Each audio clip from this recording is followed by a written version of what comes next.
All right, welcome everybody. Today's video, we find ourselves north of Bangkok. We're in Chainat. We're actually in a little town a little bit further south of Chainat, and it's Sangkhlaburi, I think is what it's called, which it's mainly just Chainat. So anyway, we're going to take a look at a temple here that's about 400 years old. It goes back to the Sukhothai Kingdom. We're going to take a look at Wat Mahathat. Now, don't confuse it with the Wat Mahathat in Ayutthaya or the one in Bangkok or Sukhothai or Nakhon Ratchasima or wherever else, because you see a lot of these that are called Wat Mahathat. But what that means, I believe it means Temple of the Relic. So we're going to take a look at the ruins here at this temple and see what we see. Should be pretty cool. I'm looking forward to this. I wanted to see this for quite a while.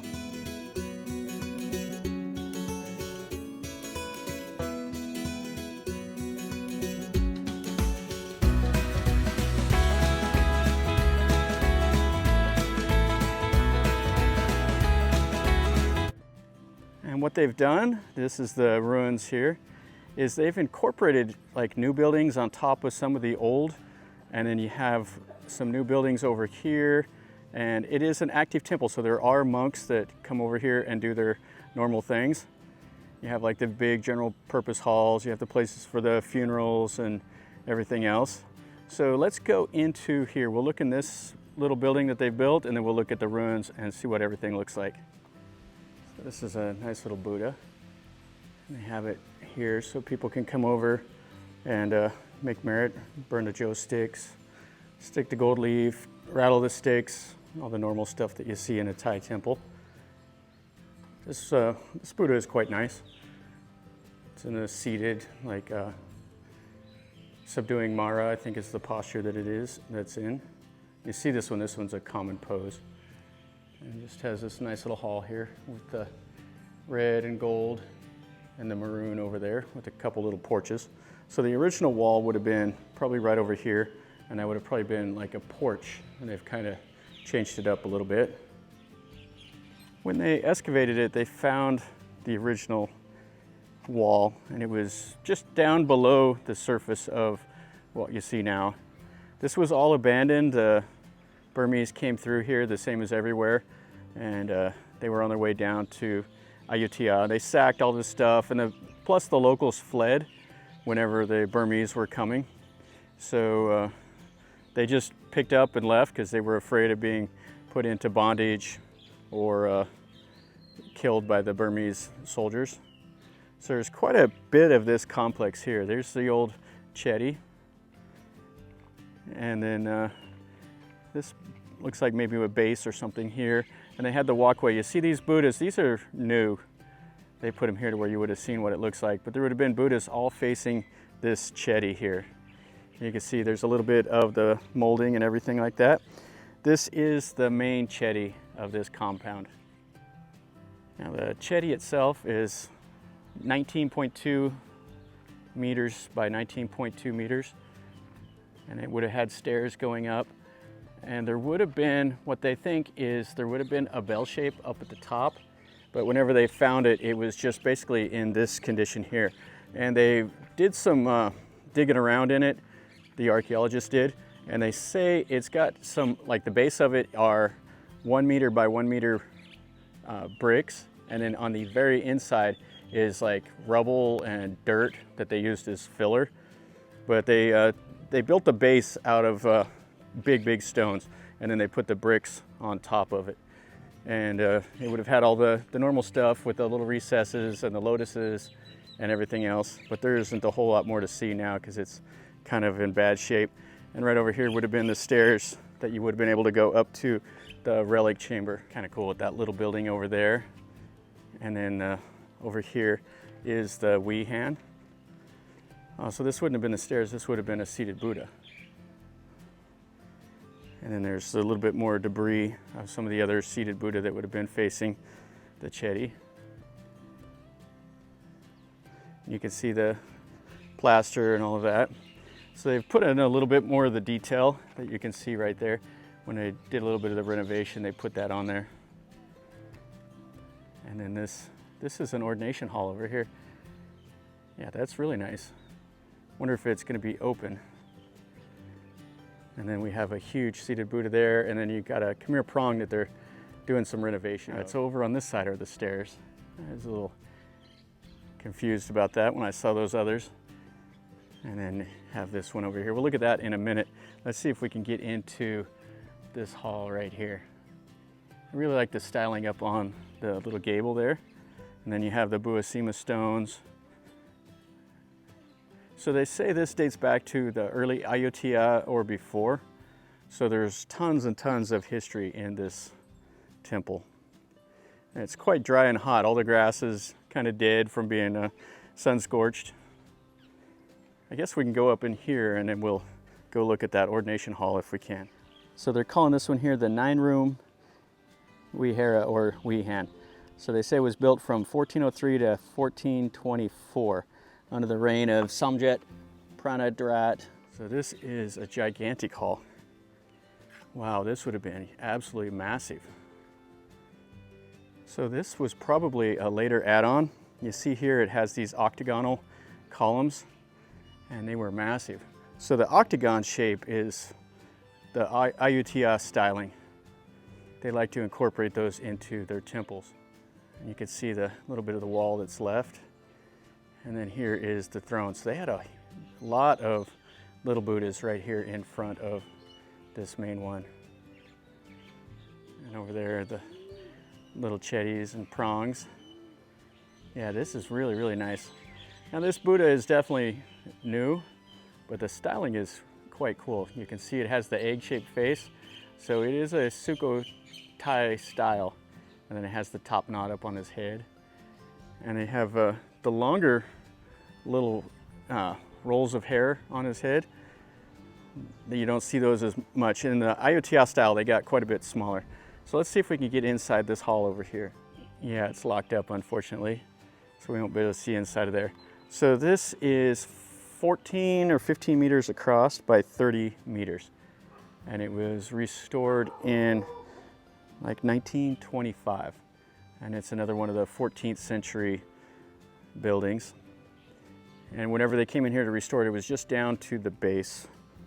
So you can see it has the front porch and then all the styling, the little Naga heads. Yeah, this is really nice. Too bad we can't get inside of there, but let's look at the rest of these ruins anyway. All right, so this is the Khmer prong over here, and it's a little over 19 meters tall. And this is on the north side right here, and that's kind of a different pose that you'll see. That's called the offering of the eyes, is that pose. And this is just it has a square base, and it goes up, and it's a 2-tier prong. So it has the lower section here, and then up above, and that'll have the relic chamber inside of it. And then this is a standing Buddha, and you can see it has those little cubbies right there with the lotus like arches, and then goes up to the top. So it looks like they've just done the top. They're not gonna put the plaster any further down. They just did that to kind of show what it would have looked like. And then up there, might have had some Naga, some other stuff like that. Yeah, this is really, really a nice little part of it. And then it has some of these other little chedis. Check out the styling of this one. Oh, that is absolutely beautiful. So it has like a bell at the very top, and then it has the different postures of the Buddha. And then it looks like they put in some of the clay, like the ceramic plates in it. Oh yeah, it's really nice. And then it has one that's kind of Khmer style, and then some more with the bell. So it has what, 1, 2, 3, 4, 5, 6, 7 of these little chedis across here. And then there's 2 more big ones here, and then some bases over there. And then it goes to this big one right down here. Yeah, this is fantastic. So you can see the different postures of the Buddhas there, and then the arches. So they say this is a combination of Sukhothai and Lanna. And Lanna was the kingdom up around Chiang Mai. You can see they have the animals, they have the deer, the dragon, and they restored this in the 1920s. Yeah, that is really, really nice. So it has the different postures of the Buddha, walking and standing, giving forgiveness, all of that. And then this in here has kind of the Khmer style, has the arches up there. Oh, and then there's a Buddha inside of this one. And more of the postures. And then we have a couple seated Buddhas over here. And then we would have had a building right here. I'm not sure what this one would have been. Probably like a shrine of some kind. Let's see what this looks like. So some people have put some wooden little things over here by it. So that one has a Buddha still in the little relic chamber. Oh, and you can see the different flowers. I'm not sure what those flowers are. They're not the lotuses.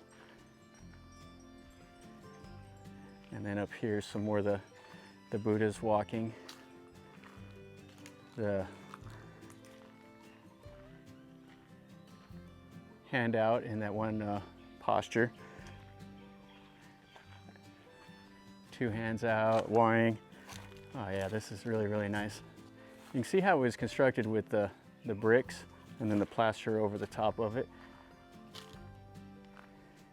And then some more of the walking Buddhas. Yeah, so they think these were built originally in the 15th century, so they were added on after that main, the main prong or the central chedi. And some more of these. That's a different pose. It has like somebody on an elephant with a sword. And then this last little one over here. I'm sure this little shrine is locked up. So this had just a ton of little chedis. Now outside you can see over there, there is actually another little ruin right next to this. And it's just in a little community. Yeah, this little shrine building here is locked up, which is a shame. This is really, really a nice shape. I like these. You see a few of them around where there's just like a brick and mortar building like this, and it won't have any windows, and it just is really a simple construction, but I like seeing these. Now this would have been the walkway. They would have been able to go around, and this would have had all the seated Buddhas, and these would have been the big ones at the corners. So they had one here. You can see what's left of the original, and they brought in a new one and put over there. And then a bunch of the like torsos and everything else of the ones. And then this one just seated right here. And I'm not sure what this is. This is kind of a different looking building. Might be part of a chedi. I'm not sure what they had that for there. And then there's some more chedis inside. And then right here, kind of in the middle of it, they had the base of two little buildings. And then here's another one of these like this. So when they renovated, they must have built that like that. It looks definitely like the base of a chedi. I'm not sure why they did it that way, but they did. And then some more of this little walkway. And then you can see here they have 3 of the seated Buddhas. And they've came over and put the robes on these. And then you can make a donation. So these were actually, looks like that was put in here by somebody at $25.27. It's $25.66 right now. So some of the locals have donated these to the temple. And then that one, and then that's right there next to that 9-room wihan. And it looks like they put some supports back behind to keep it from collapsing down. And this is on the back side of that 9-room wihan. So you can see how much plaster they put on there. Wow, they put 4 inches of plaster on the column. So this would have been the column on the back of the porch. And it would have went up, they would have had a lotus blossom up on the top. So they had a back porch and a front porch on it. And then they would have had a Buddha sitting right here that's just down to the legs. And it would have been facing over there towards that wihan. Yeah, this is really a nice compound, but it's in pretty bad shape other than the buildings that they've redone, what they're using now. I don't know if you can see that or not, but this is a picture of what the chedi looked like when they came in here to restore it.